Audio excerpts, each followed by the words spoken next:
E aí eu coloquei pelo menos 5 coisas: sofrimento, dor, mal, desgraça ou pecado. Nós temos algumas coisas que realmente devem ser observadas em relação ao viver cristão, em relação à responsabilidade do dia a dia, no trabalho de Deus, na obra, as coisas que são feitas. E como conviver com o sofrimento, como enfrentar o sofrimento, como conviver com a dor, com a desgraça. Quando de repente há um tema de pregação ou de ensino sobre essa visão de que o crente tem a bênção, tem a prosperidade, que o crente tem a direção de Deus, que o crente é filho de Deus, e por ser filho de Deus tem que ter tudo que é do bom e do melhor. Até onde isso realmente vale? Até onde nós temos que conviver com o mal? Porque nisso aí vai surgir uma outra pergunta: Deus está no controle realmente de tudo?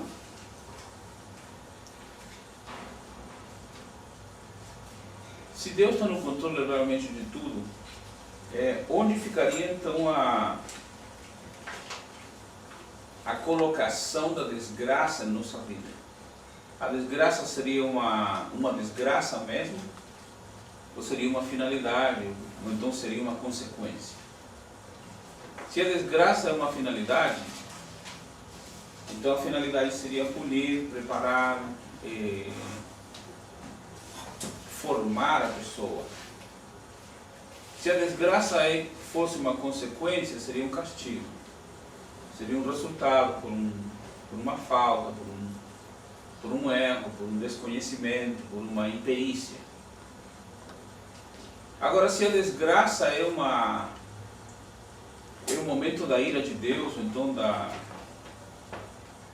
diríamos, do flagelo que Deus vai dar aos seres humanos, porque tem desgraças que são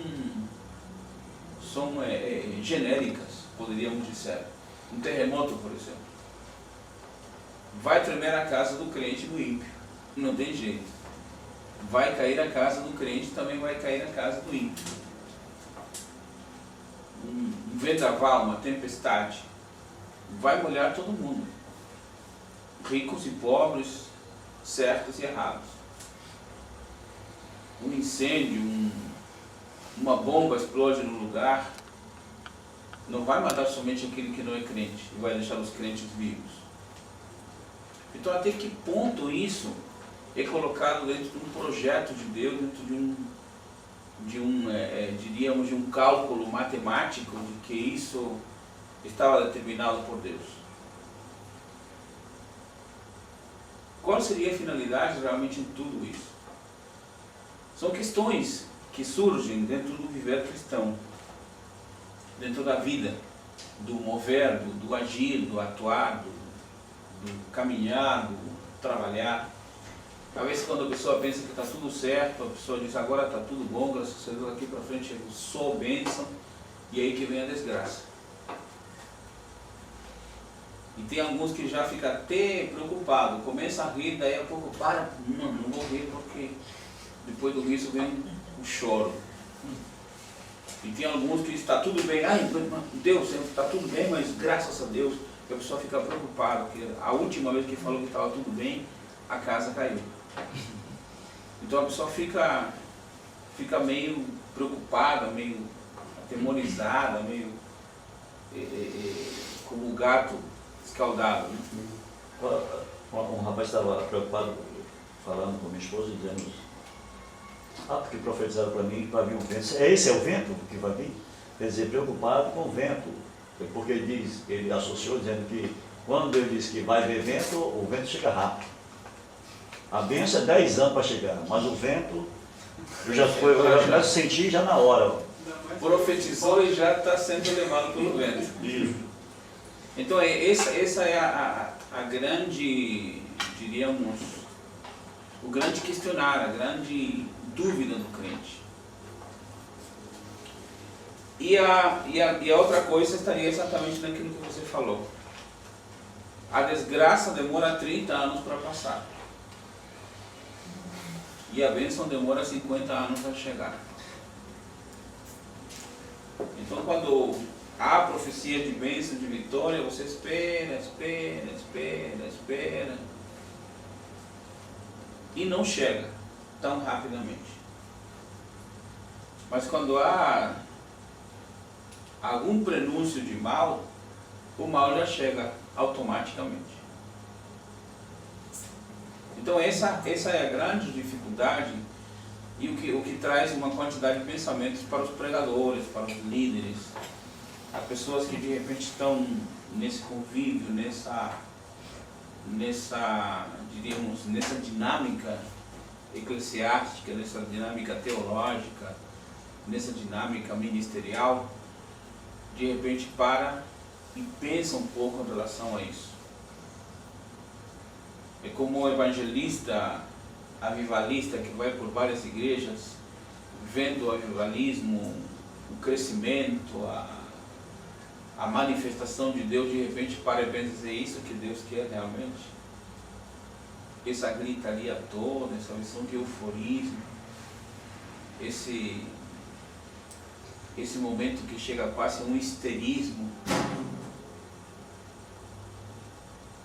Se no culto, quando o fogo está derretendo as paredes, no dia seguinte você vai, o culto está pesado, está frio, está gelado, que você não consegue tirar um glória a Deus nem por susto. Então onde está realmente essa... Os que são pastores sabem o que eu estou falando. Tem um dia na igreja que você parece que sente que a igreja está lá em cima. O que você disser acontece, o que você pensar já é uma realidade. Mas no culto seguinte, que você pensa que vai ser fogo, meu irmão, é fogo mesmo, que você não consegue nada. Culto de vitória é um culto maravilhoso. No dia seguinte é um culto fúnebre, funesto, mortal, que você não consegue nada. E o avivalista que vai de lugar em lugar, sempre levando o avivamento, mas de repente ele percebe que eu estive aqui o mês passado, foi um derramar do Espírito, hoje a coisa está tão gelada, tão fria. Para onde foi todo esse movimento? Para onde foi toda essa bênção? Para onde foi toda essa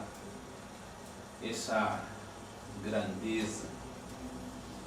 Então existem coisas que ainda devem ser estudadas, devem ser observadas com uma mentalidade mais aberta.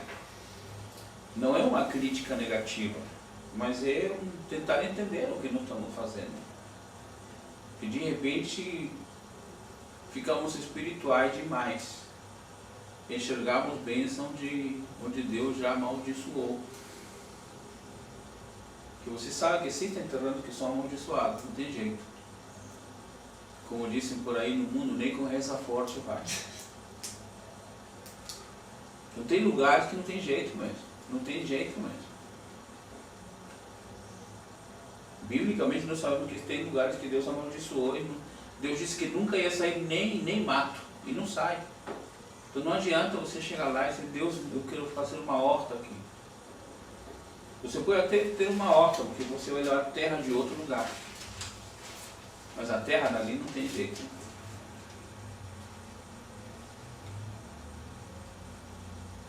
Então o livro de Jó para nós é como um desafio. Para observar, para ler, para estudar, para procurar entender o que Deus realmente quer. Qual é o interesse de Deus em relação a todas as coisas. Qual é a preocupação de Deus em relação ao viver cristão.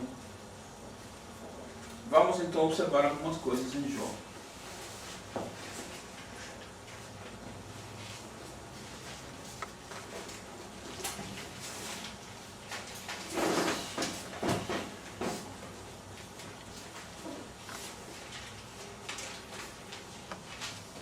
há algumas perguntas, por exemplo, por que o sofrimento dos justos? E Eclesiastes, uma vez, ele também diz: eu vi que o justo sofre na sua justiça e o ímpio prospera na sua impiedade. Ele não entende isso. O Eclesiastes entende que o justo sofre na sua justiça e o ímpio prospera na sua impiedade. E ele fica preocupado com isso. Isso tem uma conexão com o Salmo 73, né? Então ele diz: por quê? Diz o Eclesiastes. Por quê? Quando nós aprendemos que sempre os justos são abençoados e os injustos são amaldiçoados. Mas o Eclesiastes enxerga a coisa ao contrário. Ele diz: eu vi o justo sofrer na sua justiça e vi o ímpio prosperar na sua impiedade. Aí Eclesiastes diz: eu vi na casa da justiça, na casa da lei, onde tudo tem que ser correto, eu vi injustiça. Então ele observa coisas que onde deveria ser o certo é errado, e onde deveria ser errado está acontecendo o certo. E ele se preocupa com isso. No livro de Jó acontece a mesma coisa. Por que o sofrimento do justo? Surge uma outra pergunta em relação a isso. Como se pode conciliar o sofrimento com a realidade de um Deus santo e amoroso? Como conciliar isso? O sofrimento com a realidade de um Deus santo e amoroso. E Jó chega a perguntar: por que Deus trata comigo dessa maneira? Ou seja, nessa forma de Jó fazer a pergunta, até um certo ponto poderia se entender, dentro do ponto filosófico, como se Jó estivesse acusando Deus. Por que Deus trata comigo assim? Ou seja, ao que parece, Jó estaria dizendo, não diz, mas já estaria dizendo, que Deus de certa maneira é injusto, porque Deus o está tratando assim dessa maneira. Por outro lado, ele diz: por que Deus não perdoa o meu pecado? Ou seja, será que o meu pecado é tão terrível, tão grande, tão perverso? Eu fiz uma coisa tão má que Deus não consegue perdoar? Será que ele ficou tão magoado assim? Ficou tão ferido assim? Ficou tão zangado comigo que não quer me perdoar? Então ele faz essas perguntas.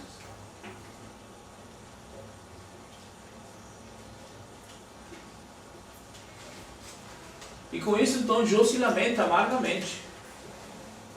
Porque imagine uma pessoa que se sente ou acusada, ou pressionada, ou injustiçada por Deus.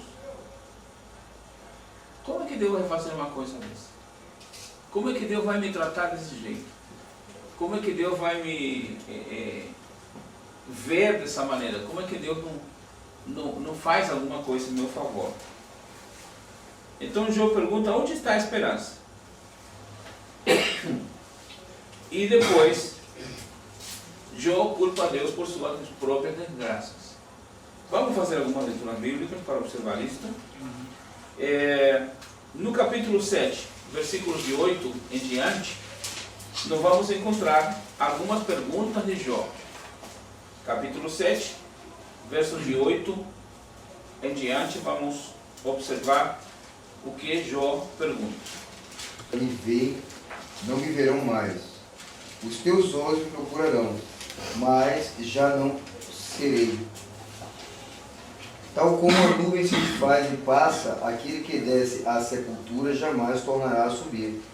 Nunca mais tornará à sua casa, nem o lugar onde habita o conhecerá jamais.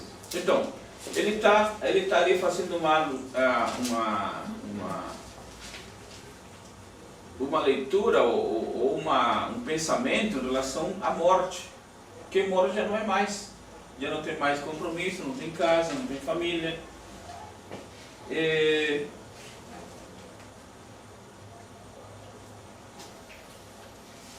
acho que no verso 8, capítulo 8, no verso 8, por que eu te peço, Pergunta agora às gerações passadas, preparaste para a instrução dos seus pais, porque nós somos de ontem, nada sabemos, porquanto nossos dias sobre a terra são como uma sombra. Porventura não te ensinarão eles, e não te falarão, do seu coração não tirarão razões? Então há realmente uma quantidade de questionamentos nisso aqui. Veja no capítulo 10, versículos 1 em diante. A lamentação de Jó, desde 1 em diante.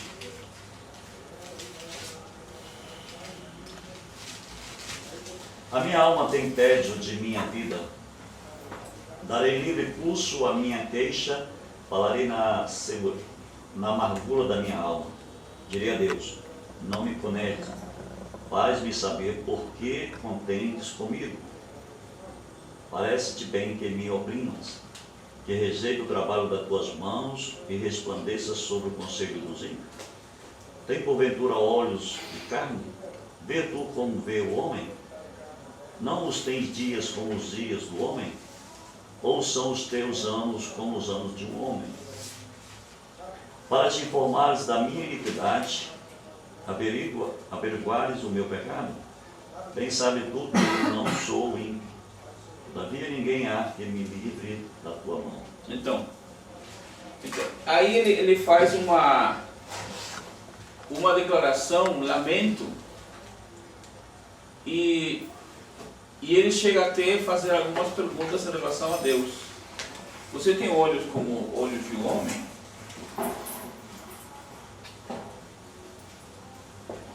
Tem olhos de carne, você vê como o homem vê? São teus dias como os dias do homem? Ele tem realmente uma quantidade de questionamentos. Veja então, no capítulo 3, versículos de 1 a 9, Jó faz uma apresentação da sua situação, que não é nada fácil. Capítulo 3, de 1 a 9, ele faz pelo menos declarações que são um tanto fortes. No verso 3 ele diz: pereça o dia em que eu nasci. Verso 4: converta-se aquele dia em trevas. Verso 5: contamine-no as trevas e a sombra da morte. Verso 6: a escuridão tome aquela noite e não se goze entre os dias do ano. Verso 8: amaldiçoem-na aqueles que amaldiçoam o dia. Verso 9: escureçam-se as estrelas do seu crepúsculo. Verso 11: por que não morri eu desde a madre, e eu saindo do ventre não expirei?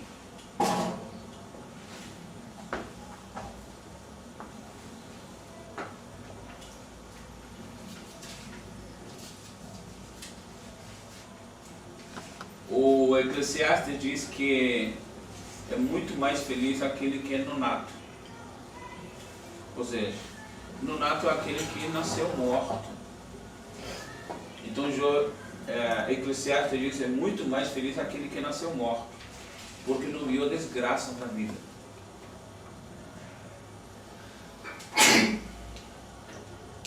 O significado do nome também é esse, nonato? O significado? Nonato é não nascido. Não nascido. Como Renato, nascido novamente. O ré, tornar a fazer. E não é aquele que não conseguiu. Então, por que não morri eu desde o ventre da madre, e eu saindo do ventre não expirei? Por que me receberam os joelhos? E por que os peitos para que mamasse?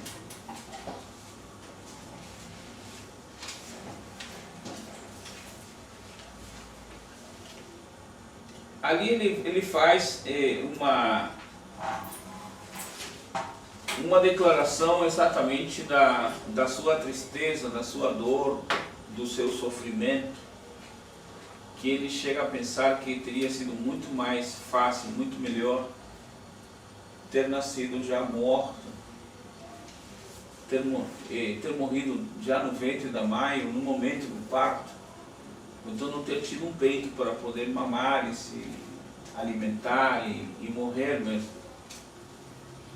E ele diz: maldito o dia que eu nasci, que esse dia seja retirado do calendário, que a noite seja tão negra, tão escura, que as estrelas e os astros não apareçam nesse dia, e que isso seja retirado do calendário. Então há realmente uma tristeza tão grande. Em outra oportunidade ele diz, a pessoa que deu o aviso para meu pai, nasceu um filho que também seja amaldiçoado.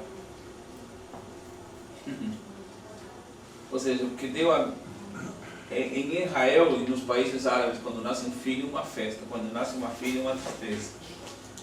Então aquele que foi lá e falou para meu pai, nasceu um filho, meu pai ficou contente que esse também receba as dores por ter falado.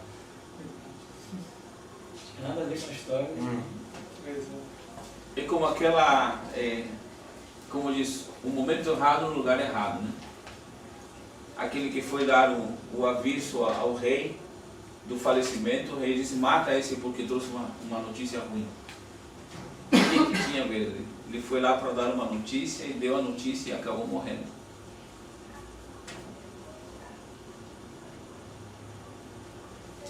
Então essas coisas, se bem analisadas e bem posicionadas, dão o que pensar no viver cristão, porque a mensagem que transmitimos no Evangelho é uma mensagem restauradora, uma mensagem de alegria, uma mensagem de paz, uma mensagem de tranquilidade, uma mensagem que vai tirar a dor.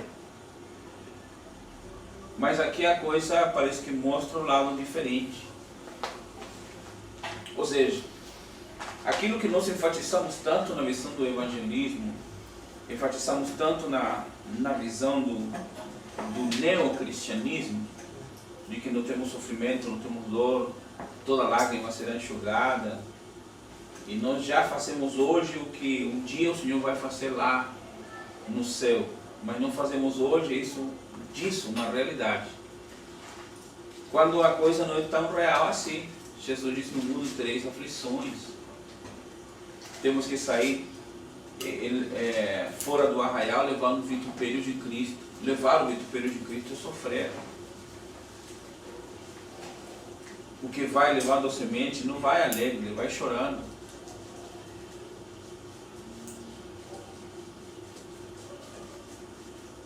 Então a mensagem do Evangelho não é somente essa mensagem bonita, maravilhosa, especial, caminho de flores, de vitórias, de alegria, de prosperidade, de paz. É um caminho de paz. Mas quanto custa a paz? É um caminho de vitória, é verdade. Mas quanto custa você ganhar a sua vitória? Não é verdade? É um caminho de grandes alegrias, de grandes triunfos. Isso é verdade. Mas quanto que custam esses triunfos para nós? Será que tudo é de graça, como se diz, dá de graça que de graça recebestes?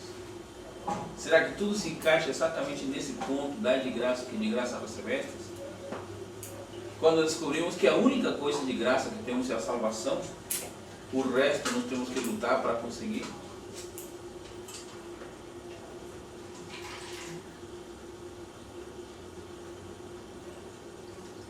As vitórias não vêm porque não somos bonitos ou especiais. As vitórias só vêm depois que nós entramos na batalha e que vencemos a batalha. A bênção só chega depois que você passa por um vale de sofrimento, de lágrimas, de angústia, de dificuldades. A bênção não vai chegar porque você nasceu num dia especial. Então a realidade do Evangelho é bem diferente daquela que às vezes é apresentada. Fazemos uma apresentação bonita, um envoltório muito bem preparado, caprichado, e vendemos o produto. Mas o produto que vendemos nem sempre é aquilo que se espera. Pastor Pedro, só nessa colocação que o senhor fez, no original é dar de graça. Ou é dar a graça se a graça recebeste? Dar de graça não é dar a graça, porque não somos nós que damos a graça. Uhum. Nós temos que dar gratuitamente o que recebemos gratuitamente, que é o dom da salvação. Certo. Eu só pergunto, ó, no original é essa conotação, não trabalha com a graça recebida, dada a graça. É claro, realmente se entende que aquilo que eu recebi foi por causa da graça que foi dado de graça. A graça dado de graça. Mas tudo que transcende esse ponto de vista, dai de graça o que de graça recebestes, ou dai a graça do jeito que a graça veio para você. Isso. Ou seja, a salvação. A salvação já foi paga. Na cruz do Calvário foi paga. As outras coisas, você paga. Não tem jeito. Nesta história, como eu disse, não tem choro, nem... Não tem. Ou você vai ou vai. Porque no caminhar cristão, nada vem para você assim livre. Perguntar na sua própria vida, o que veio para a sua vida, as suas mãos, veio assim, nem você pensar, sem você sofrer, sem você enfrentar nenhuma dificuldade, sem você fazer nada, veio tudo assim, de mão beijada. O que veio para a sua vida de mão beijada? Além da salvação. Podemos, ó.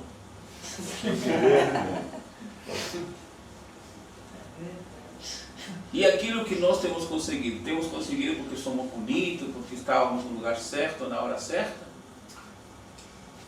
Ou tudo que temos tem sido a base do suor, do sofrimento, do aperto, da tribulação, da batalha, do esforço, do sacrifício, do trabalho?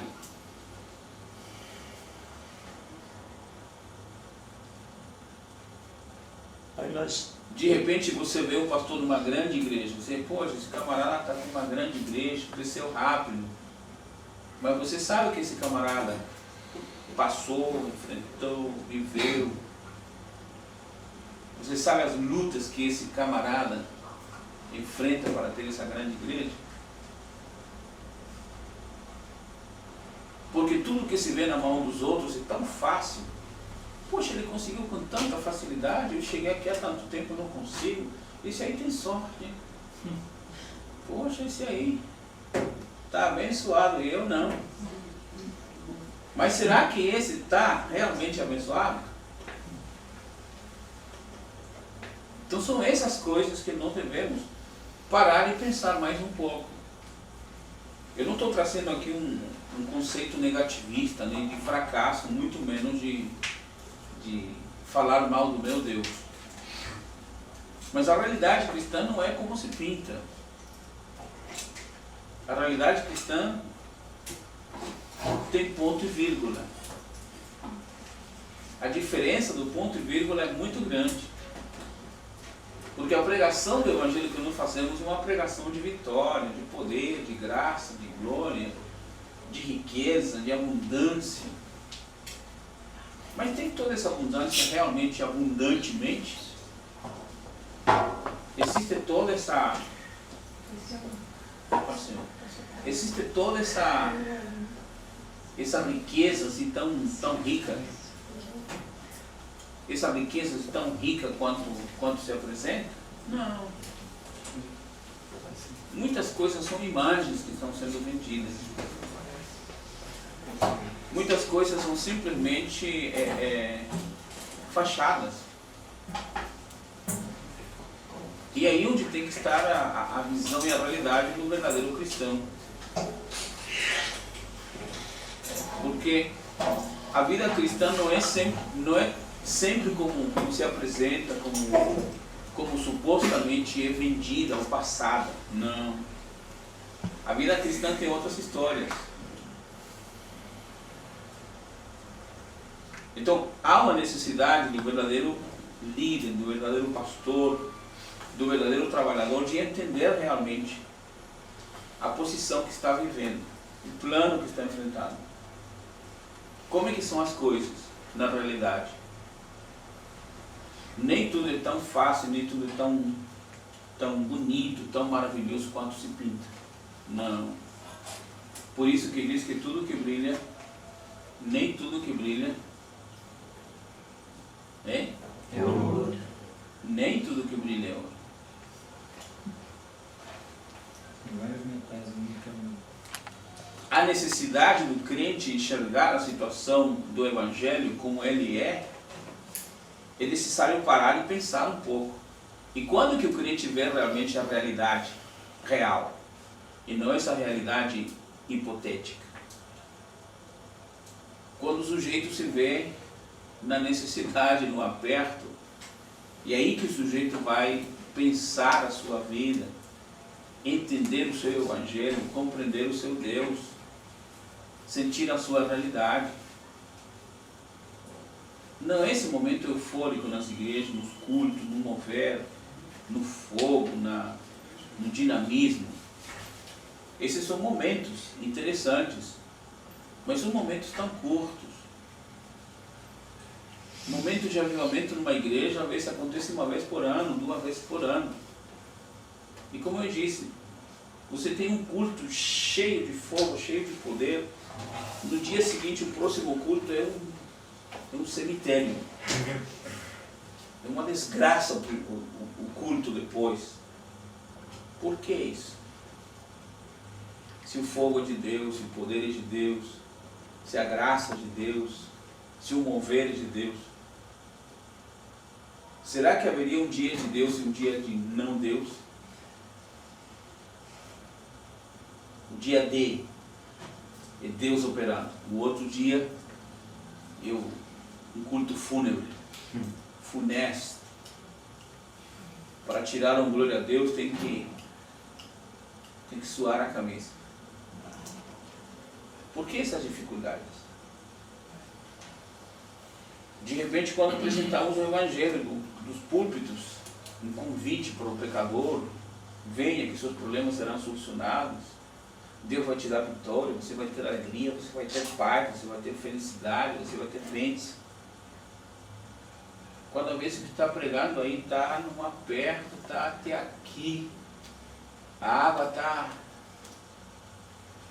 chegando no seu nariz, do jeito que quase está respirando ar com um pouco de água, está tendo dificuldades.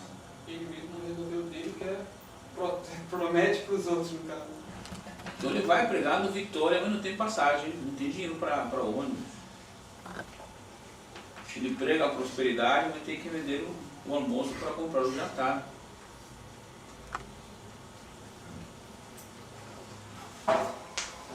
Não é que haja uma falsidade nisso, não. O que há, às vezes, é um extremo conceito de fé. É uma extrema visão de cristianismo, de que Deus vai enxugar toda lágrima, de que o Senhor vai nos dar vitória, que Ele vai fazer-nos entrar na terra prometida, que eu vou alcançar a bênção de Deus, e que eu agora sim estou nadando na abundância. Quando isso, irmão, isso no pensamento é fácil. Você sabe o que é na realidade. Você não vive de vitória em vitória. Ou vive? Não sei se você vive, mas que é difícil. Não é fácil. E aí onde se coloca muita fé, haja fé. É verdade, Deus vai honrar nossa fé. É verdade que nós vamos conseguir. Mas você vai conseguir não é porque você é bonito. Não é porque você é inteligente. Tem muita gente inteligente que mal dá para ganhar seu pão. Tem muita gente bonita que não consegue nada. Então há momentos entre o livro de Jó, o livro de Cantares e o livro de Eclesiastes, nós aprendemos a entender o balanço da vida cristã, a realidade. Eclesiastes diz: é muito melhor ir na casa onde tem velório do que na casa onde tem festa. Aí Eclesiastes diz, porque na casa onde tem velório, você vai ver a realidade da vida, que ela é passageira. Você vai ver a situação real da vida.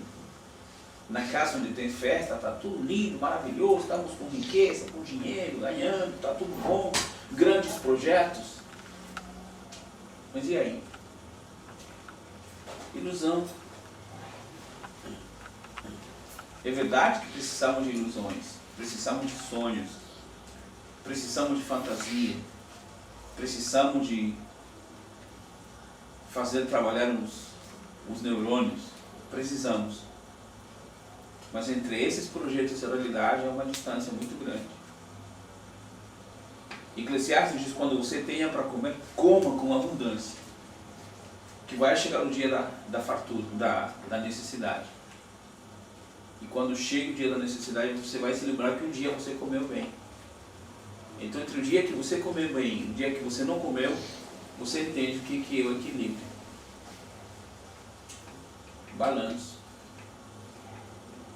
E aí Eclesiastes vai colocar tempo de rir, tempo de chorar, tempo de plantar, tempo de colher, tempo de festa e tempo de luto, dificuldades, de vida e de morte, de guerra e de paz.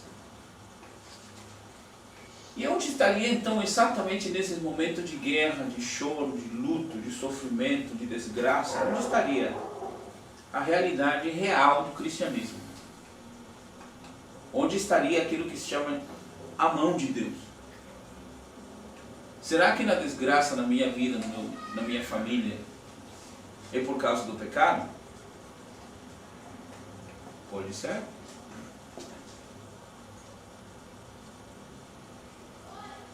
Quem não peca?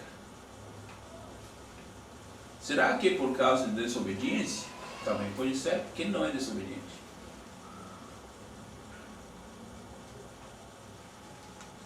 Mas aí a pessoa se pergunta, então por que eu?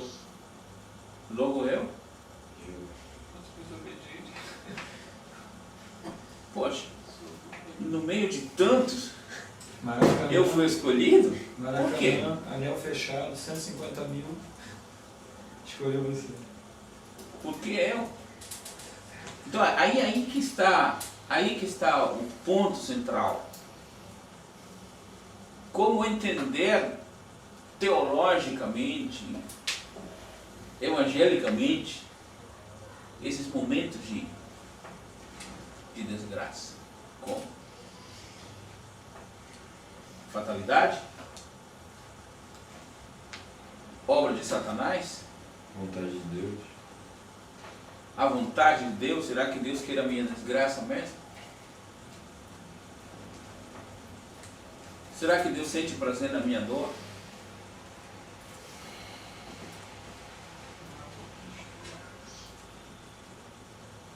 Quando andou com os outros, Deus vai te dar paz, Deus vai te orientar, Deus vai te ajudar, você vai ter o socorro de Deus.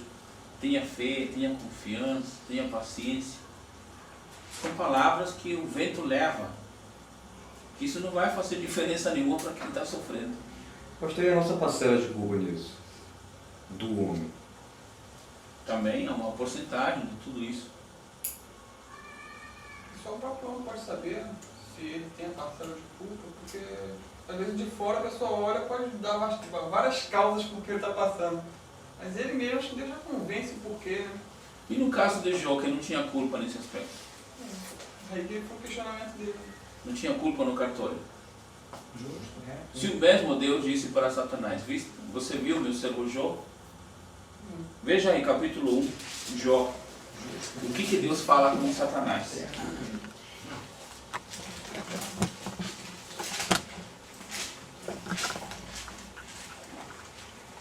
Primeiro o Bíblia começa elogiando e depois toca Satanás.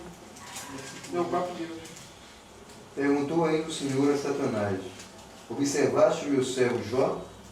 Porque ninguém há na terra semelhante a ele, um homem íntegro e reto, temente a Deus e que se desvia do mal. Então, é o único que existe sobre a face da terra. Ninguém há na terra como ele. Agora, se esse é um quesito para sofrer, Que seria menor. se chegar nesse ponto de justiça, veja aí, ninguém é na terra semelhante a ele, parecido, igual a ele.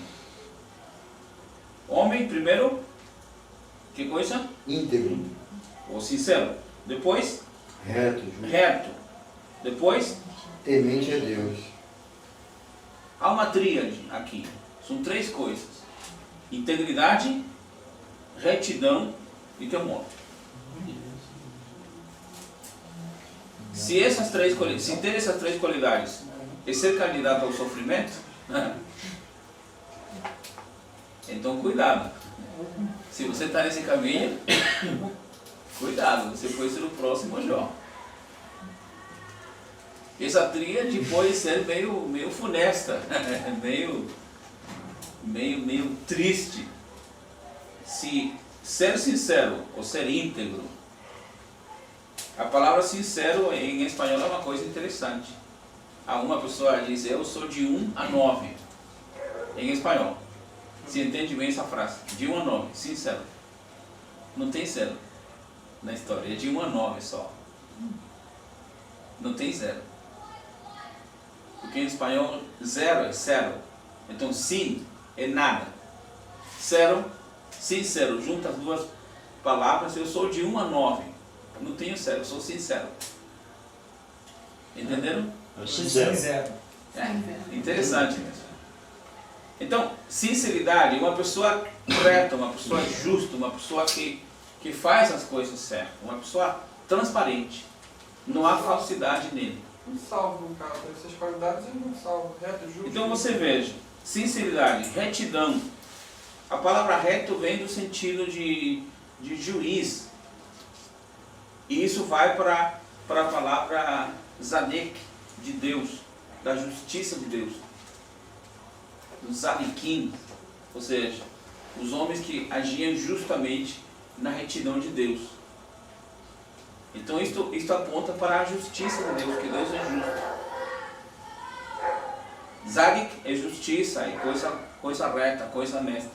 Zadikim são aqueles que fazem as coisas de acordo na retidão de Deus. Então a pessoa que não se desvia nem para a direita nem para a esquerda, vai reto, faz a coisa certa. E temente a Deus, ou seja, uma pessoa temerosa. O temor de Deus é a sabedoria.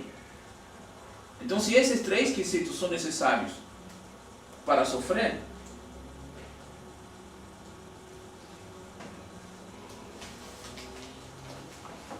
Pastor,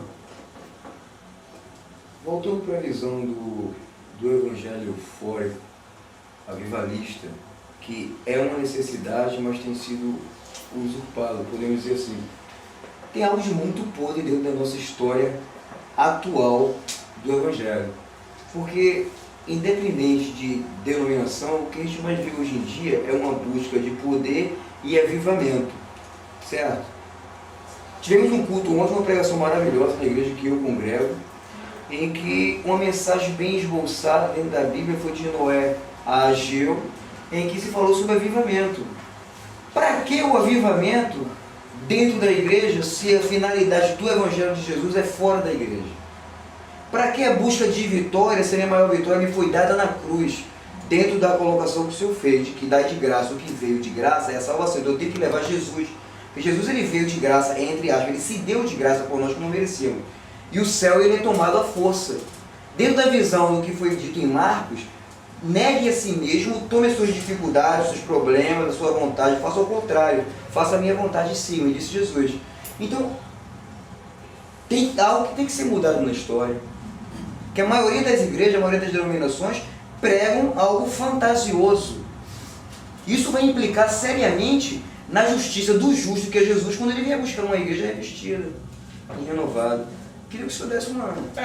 É uma coisa que eu estou batendo na tecla há muito tempo, em vários lugares, porque o despertar cristão, o despertar para uma vida cristã mais abundante, não está só nessa visão de flores, de glórias, de festa, de glamour, cristão.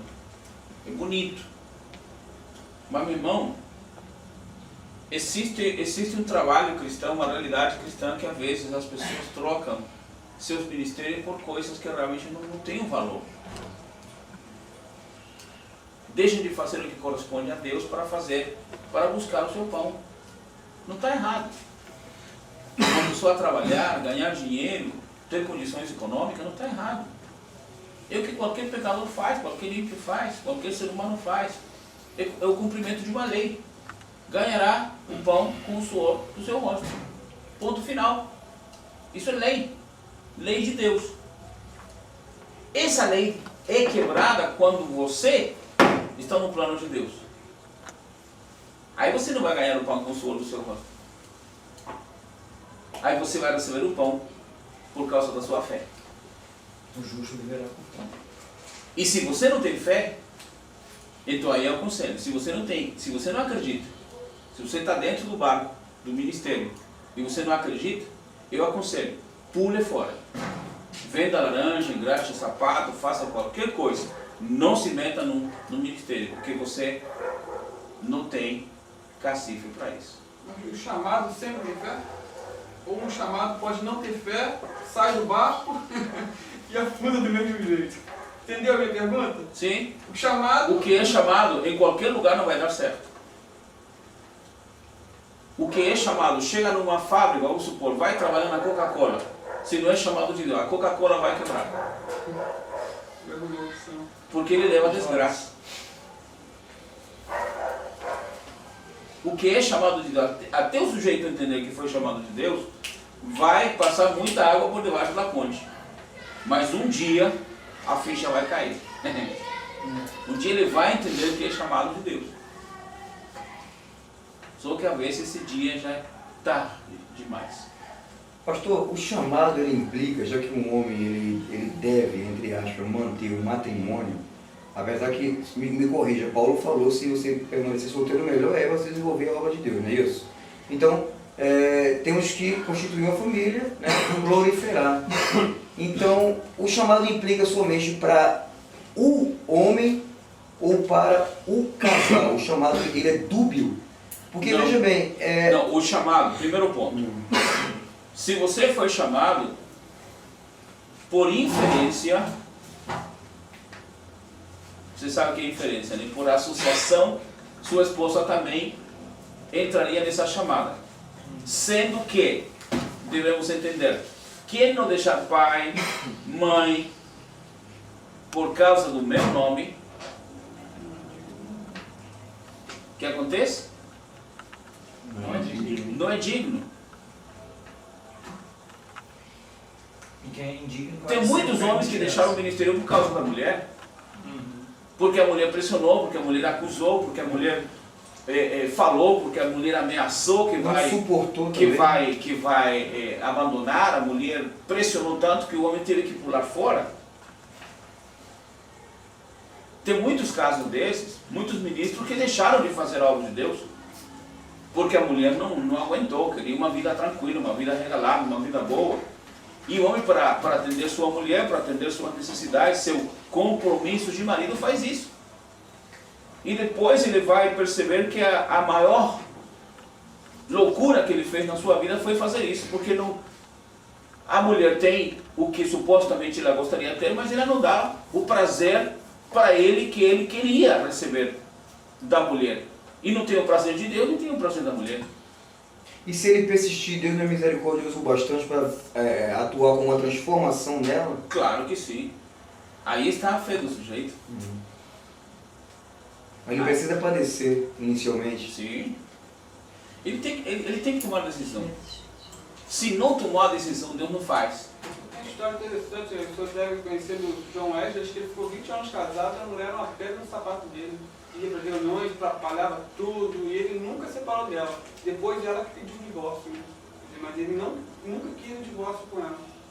Foi um casamento precipitado, a conselho de amigos, aquela coisa toda, só que ele entrou e... Tem uma outra história de um outro pregador que a mulher criou confusão, ele procurou outra mulher, começou a morar com outra mulher. E de repente a mulher foi lá e disse, não, você é o homem da minha vida. Mas disse, não, eu já tenho outra mulher, não tem problema, vamos morar os três juntos. Morar os três juntos. Famoso? Isso é contemporâneo. Isso é contemporâneo. Famoso, o bom tá famoso nisso. Clã, antigo? Não vou falar. Não tem problema, não é vivo. Deve ser vivo. E quando morreu a suposta amante, que seria a mulher que suplantou a esposa foi lá e compraram um lugar especial para sepultar a amante, depois a esposa e por último o marido no meio das duas. Seu flor. Foi sepultado assim. Então, Esse levou ao extremo a palavra jardim secreto da adoração. só que ele tornou público isso, todo mundo sabia. Não é secreto. Colocou na internet isso. Coisa. Então, eu vou deixar aí, vocês vão procurar isso, com certeza vocês vão chegar agora e Já faz parte do trabalho, hein? Quem foi esse? Foi famoso, um homem famoso. É vivo? Não, morreu. Não foi. Não, se foi sepultado entre duas esposas. Brasileiro? Não é brasileiro não. Século XX? Não é século XX. Século XIX, entre o 18 e 19. Mas um homem famoso. Muitas ideias, muitos planos, foi uma revolução, numa época de revolução teológica. Mas um homem que realmente fez uma diferença muito grande. Então, quando há realmente um compromisso, quando há realmente um encontro ou um encontrão do ser humano com a necessidade, do ser humano com o problema, do ser humano com a pressão, do ser humano com os projetos, há uma quantidade de mudança na vida dele. E aí fala muito alto o que estiver no momento acontecendo na sua vida. E vai depender da sua decisão o grau de conhecimento que ele tenha de Deus. Porque se ele tem uma experiência com Deus, se ele tem um conhecimento de Deus, ele vai sofrer todas as dificuldades, mas ele não vai abrir mão de Deus. Não vai abrir mão de Deus. Não abre. Não vai abrir mão do seu ministério. Não abre, porque sabe que tem consciência. Veja o que Paulo diz. Quando ele se apresenta. Eu, Paulo, servo de Deus, pela vontade de Deus e de Jesus Cristo. Então ele tinha consciência disso. Mais forte do que isso, quando Paulo diz, eu sei em quem tenho crido. O sujeito precisa saber. E não se sabe com o dinheiro. Não sei se entenderam essa expressão. Nós não vamos saber pela quantidade de dinheiro que temos ou não temos. Se sabe com a capacidade intelectual. Crentes existem muitos, cristãos muito poucos. Que crente, até o diabo é crente. E o diabo é um bom crente. O diabo é muito mais crente do que muitos crentes por aí. E quando fala o nome de Jesus, o que acontece com o diabo? E tem muito crente que nem você recitando todas as bênçãos de Deus, o sujeito se comove. Nem recitando a Bíblia toda. Incluindo livros apócrifos. Então, crentes existem muitos, cristãos muito poucos, dispostos a enfrentar, dispostos a viver, dispostos a sentir, dispostos a experimentar, dispostos a entender. Essa realidade do Evangelho que se vende não é a realidade real. Pois a própria Bíblia diz, o choro pode durar uma noite. E a pessoa pensa que é uma noite de 6, 8, 10 horas. Quando o Senhor Jesus disse para a igreja de Esmirna, tereis uma aflição de 10 dias. 10 dias, irmão, não é uma aflição, é um período. E esses 10 dias na Antúria foram 10 anos. Uma noite, duas, 6 meses. Então há necessidade de entender a realidade bíblica, a realidade, o sofrimento. Jesus disse que fizeram isso com a árvore verde. Quanto mais conosco. Então, os livros que devem ser estudados com tranquilidade, com paciência, com entendimento bíblico, para entender o que é o Evangelho, são Jó, Eclesiastes e Cantares. Porque aí se vê a realidade do que é o Evangelho, quando se compara com as outras mensagens. Vejamos uma outra coisa.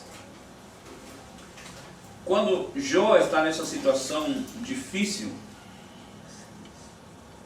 no capítulo 7, versos de 1 a 7, Jó vai falar sobre a miséria da vida. Capítulo 7, versos de 1 a 7. Porventura, não tem um homem guerra sobre a terra? Primeira pergunta. E não são os seus dias como os dias do jornaleiro? Como o servo que suspira pela sombra, como o jornaleiro que espera pela sua paga, assim me deram por herança meses de vaidade e noites de trabalho me prepararam. Deitando-me a dormir, então digo, quando me levantarei? Mas cumprida é a noite, e farto-me de me voltar na cama até a alva. A minha carne se tem vestido de bichos e de torrões de pó.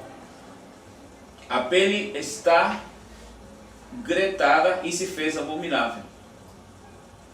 Os meus dias são mais velozes do que a lançadeira do tecelão e perecem sem esperança.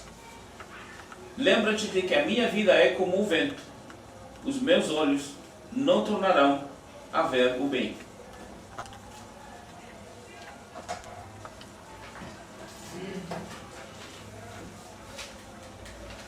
Parece um lamento. Há uma história na filosofia que é o Prometeu. Alguém estudou alguma coisa de filosofia? Alguém leu a história do Prometeu?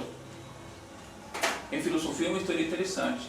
O Prometeu é o eterno sofredor, perseguido por Zeus, que o transforma várias vezes e o coloca acorrentado e sofre. É uma história do Prometeu acorrentado.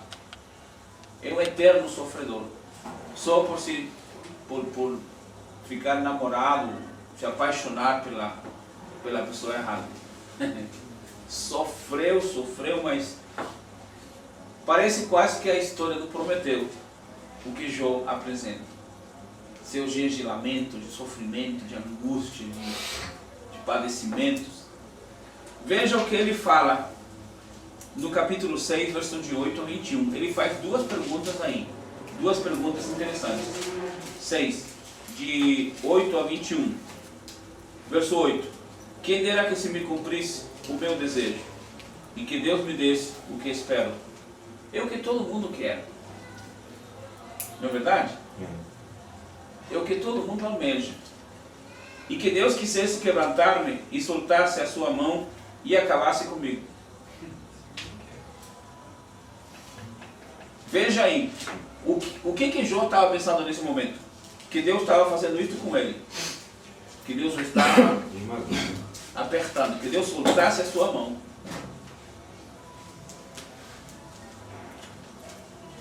Isto ainda seria a minha consolação. Veja aí, se Deus soltasse a sua mão e eu morresse, seria a minha consolação. Ou seja, para ele morrer é muito mais fácil do que ser atormentado por Deus. E me refrigeraria no meu tormento, não me poupando ele, porque não repulsei as palavras do santo. Primeira pergunta: qual é a minha força para que eu espere? E qual é o meu fim para que prolongue a minha vida? É a mesma pergunta. É porventura a minha força a força da pedra? Ou é de cobre a minha carne? Está em mim a minha ajuda? Não me desamparou todo auxílio eficaz?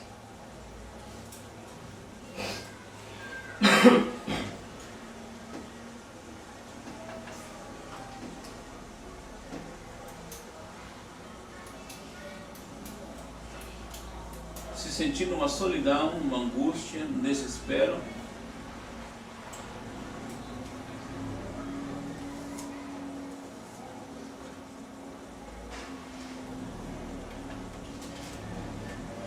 Está do verso 8, eu falei, Ao 21. ao 21.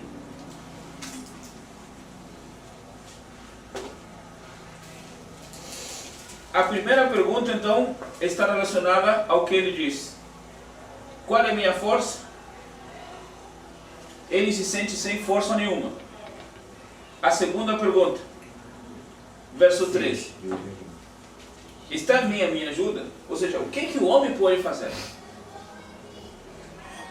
O que o ser humano pode fazer diante de uma desgraça? O que o homem pode fazer diante de um terremoto? Alguém já teve um terremoto? Se você não teve, não queira estar.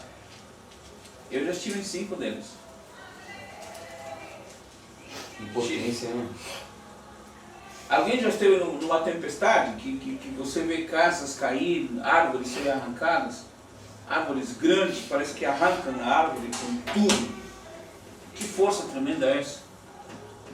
Houve uma tempestade em Miami que quando terminou aquele negócio de redemoinho, aquele tufão, aquele vento, encontraram um carro em cima de um prédio de 5 andares. Um carro.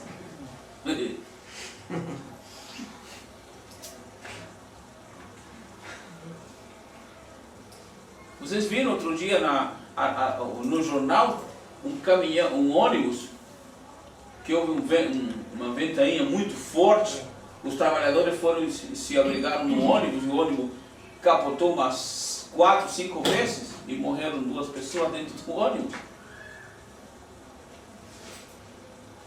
Você vê? Eu já senti de perto. Foram lá a para força se das esconder e águas. o vento veio e levou o ônibus e rodou. Que força tem o homem para fazer, para enfrentar isso? Um maremoto, você sabe o que é um maremoto?